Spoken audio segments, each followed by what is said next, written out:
Good morning student, myself sir Mandar, standard fifth subject US to.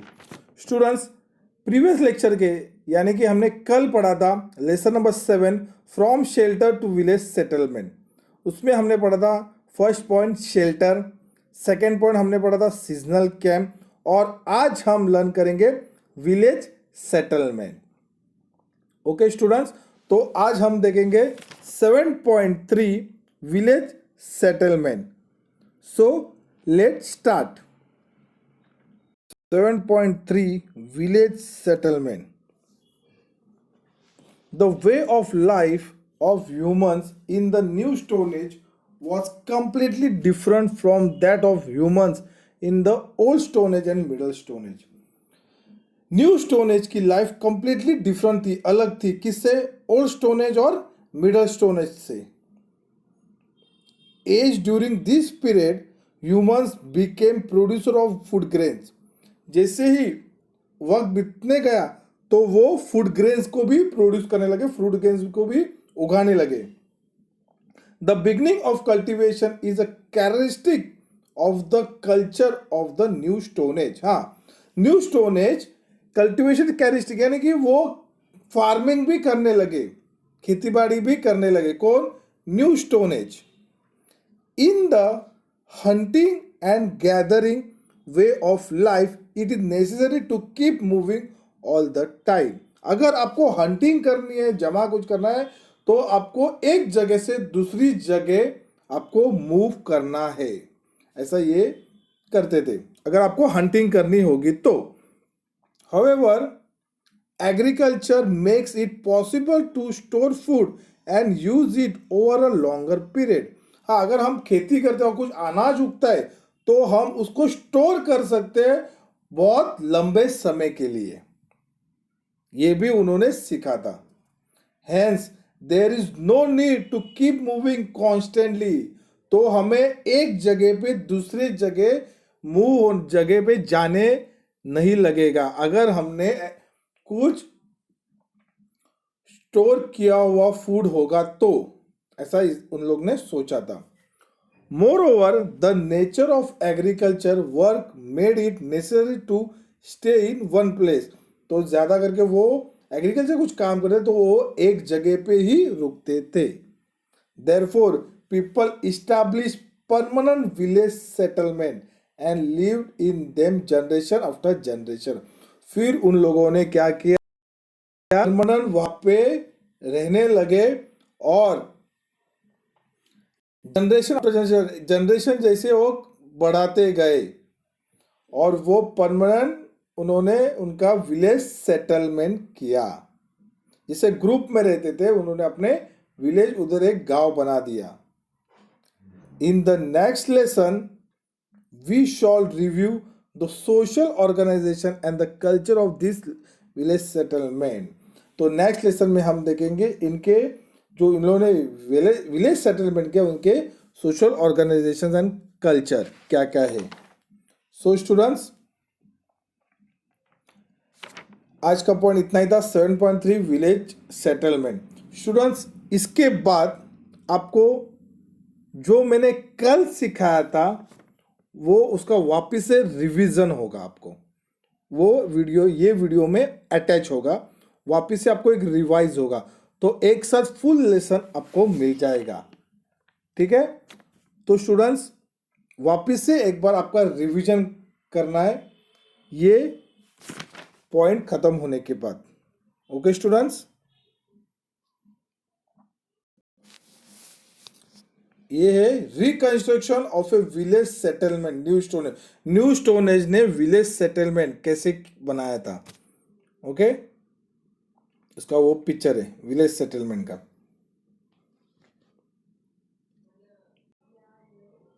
Chapter number 7 from shelter to village settle. Shelter from to village settle. First point है shelter, तो कैसे घर बनाते थे वो।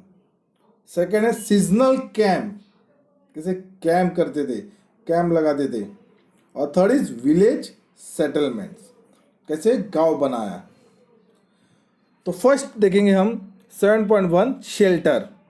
In the fifth lesson, we saw that the Neanderthals lived mainly in caves. Yes, students, हमने fifth lesson में पढ़ा था नियंथल्स ये किस में रहते थे? केव्स. आपको याद है ना नियंथल्स कौन है? यस, वो किस पे रहते थे? केव्स में रहते थे. At that time, the climate in Europe was extremely cold. वहाँ पे यूरोप में क्लाइमेट कैसा था? कोल्ड, बहुत ही ठंडा था. The Neanderthals could protect themselves from the freezing temperature because they wore leather clothing and made use of fire. हाँ, Europe में तो बहुत ठंड थी, लेकिन उस ठंड के बचने के लिए नियंथर्स ने क्या किया? यस, वो लेदर के क्लोथ पहनने लगे, यानी कि चमड़े के, और फायर यानी कि आग बनाना उन्होंने सीखा. तो आग बनाते हुए लोग अपने बॉडी को वार्म करते थे. Perhaps that was not enough, लेकिन वो उतना काफी नहीं था उनके लिए. That is why they used animals' hides to erect tents inside the caves for warmth. इसीलिए उनका वो काफ़ी नहीं था. फिर क्या हुआ? उन्होंने क्या किया? एनिमल्स के हाइड्स यानी कि एनिमल्स की चमड़ी वो क्या करते थे? टेंट बनाते थे और उसके अंदर लगाते थे, और जो बोन्स उसके बाहर लगाते थे ताकि उन्हें गर्मी महसूस हो. Wherever necessary, they also build huts in the open. जब भी जरूरत होती थी वो अपने हट्स कहाँ पे बिल्ड करते थे? ओपन जगह पे भी बिल्ड करते थे, नहीं तो केव्स के अंदर बिल्ड करते थे. ओके, देखो ये हट्स, देखा ये हट्स बनाए केव्स के अंदर, और बाहर एनिमल्स की चमड़ी है और बाद में बोन्स उसको लगाए. देखा? तो क्या लिखा है? A warm two room tent erect by Neanderthal man inside a cave. Cave के अंदर बनाया है. कहाँ पे बनाया है? France. Okay. Second is seasonal camp. Season wise कैसे कैंप बनाते थे? हर एक की सीजन में उन लोग एक जगह पे दूसरी जगह पे घूमते थे. In the middle stone age groups of homo sapiens had established camps all over the world. पूरे वर्ल्ड में होमो सैपियंस ने अपने कैंप बनाए थे, इस्टेब्लिश किए थे. That time the climate was getting warmer. और उस समय पे क्लाइमेट कैसा था? वार्मर यानी कि गर्मी होती थी. Everywhere the environment was changing. Her time environment क्या होता था? चेंज होता था. क्या एक ही टाइम आपने देखा है? क्या एक ही टाइम एनवायरमेंट रहता है? नहीं, एनवायरमेंट हमेशा चेंज होते रहता है. And with it the diet of homo sapiens was also undergone change. और उसी समय जैसे एनवायरमेंट चेंज होने लगा वैसे उन्होंने अपने डाइट को भी चेंज करते थे. डाइट यानी कि खाना, अपने खाने को भी चेंज करते थे. By the time of the middle stone age big animal like mammoth were on the way to extinctions due to the changing environment and also because they were hunted on a very large scale. Okay, by the time of the middle stone age big animal like mammoth यानी कि एक elephant ही है, लेकिन अभी आपने normal elephant देखा, वो elephant से भी बड़ा एलिफेंट रहता था, उसको कहते थे mammoth. Were on the way to extinction यानी कि वो खत्म हो रहा था because of changing the environment change की वजह से वो मैमोथ भी खत्म हो रहा था. Extensions. Homo sapiens had largely turn to fishing. फिर होमो सैपियंस ने कहाँ पे हंटिंग करना चालू किया? फिशिंग हंटिंग चालू किया. He also began to depend more on hunting smaller animal like the wild boar, deer, mountain goat and sheep.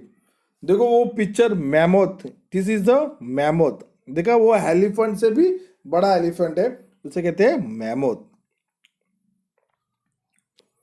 जैसे मैमोथ खत्म होने लगे तो उन्होंने क्या किया, फिशिंग को हंटिंग करते थे।